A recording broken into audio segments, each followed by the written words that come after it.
How do we understand this? I'll come to Doctor. That we have the Ministry of Scientific Research and Innovation. Yeah.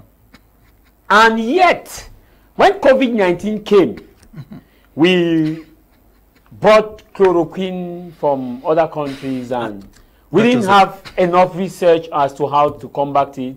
How do we explain that we have the Ministry of Scientific Research and Innovation? At a time when we are expecting to have several fundings at the Institute of Agricultural Research and Innovation, instead the fundings is decreasing.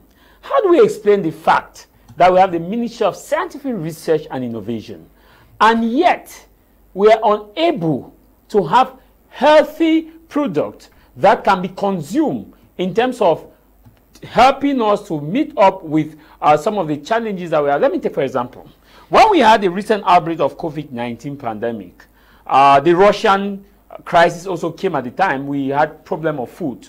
Now, we are now looking at the fact that some researchers are of the opinion that wheat can actually grow, in fact, succeed in Cameroon. But we have a Ministry of Scientific Research and Innovation. We keep blaming the Russia invasion to say because we don't have wheat, and that is a problem. And now we are also having an issue. I'll ask Dr. Ako this. We are also having an issue of fuel crisis. And it has now been proven that it was thanks to the subsidies being given by Nigerian government on petroleum sector in Nigeria that we had fuels in Cameroon. And now Tinubu Bola Ahmed, aka Jagaban, have taken away these fuel subsidies. We are having shortage of fuel in Cameroon. Exactly. So these are issues that we did not understand. But summarily, my question to you now is, what is the impact of this Ministry of Scientific Research and Innovation with the 5 geopolitical zones of Institute of Agricultural Research and Innovation, yet Cameroonians are even starving more than they should have been? And also the impact of COVID-19 came, we could not generate research that we could actually say this is what we did during COVID-19 from the Ministry of Scientific Research and Innovation.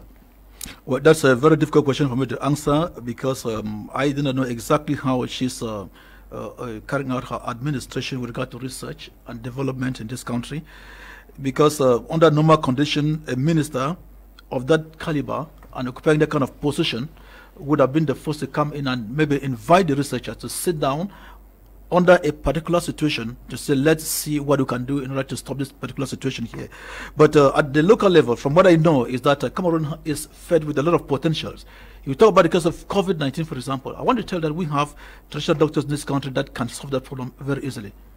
So I've been seeing them. If I take the case of Dr. Fru, for example. How much was even disbursed by this same ministry? Nothing was by Fimbagras. All we were told was Fimbagras. Fimbagras is nothing. If I tell you what Dr. Fru knows, I have seen his laboratories.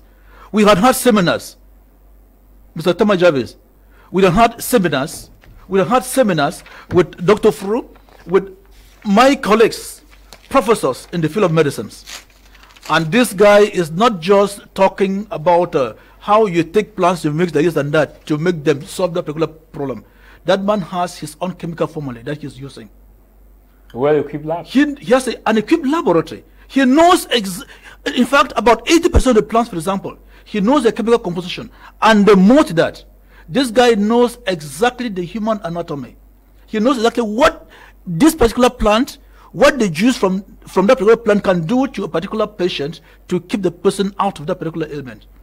I watch his presentations. So there are many more. But why can't the minister assemble people of that nature when we have a crisis situation of that particular nature to solve the problem? Now we talk about the food crisis. Do you think that we don't have professors in this country? Not even professors. We should be talking about professors. There are people, just local farmers. Where I have my farm, for example, at Linge, in the Mungo there, we have local farmers that use, let me tell you, my goods almost spoiled. Everything got bad.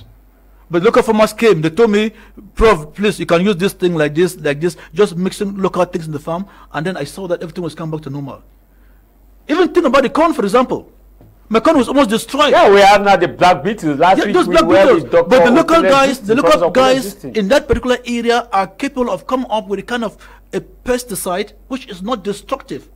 It doesn't move upstream. Yeah, organic pesticide. Yes, it is made by local farmers. That's why sometimes we got to talk about the local response mechanisms.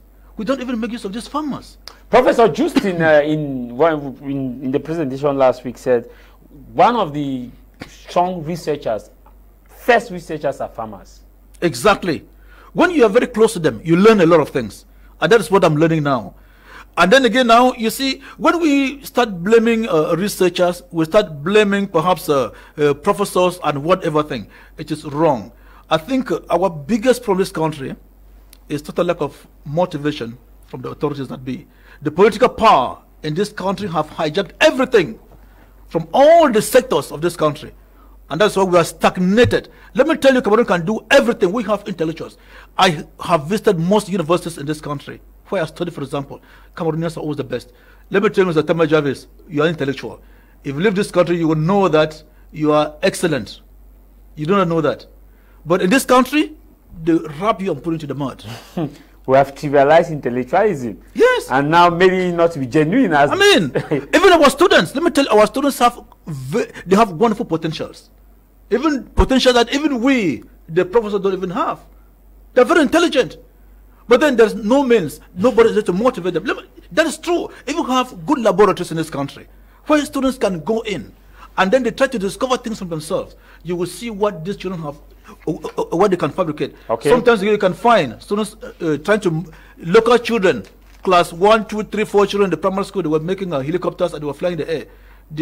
Are they professors people who are not even mechanical engineers? Yes. Who have not gone to university. Exactly. But they have made drones. And sometimes professors who have done that cannot know the theory, know how the trajectory, know from this distance. Exactly. Government doesn't do that. We invest in wars. And that is, I'm talking about one of the parameters of the GDP of this country.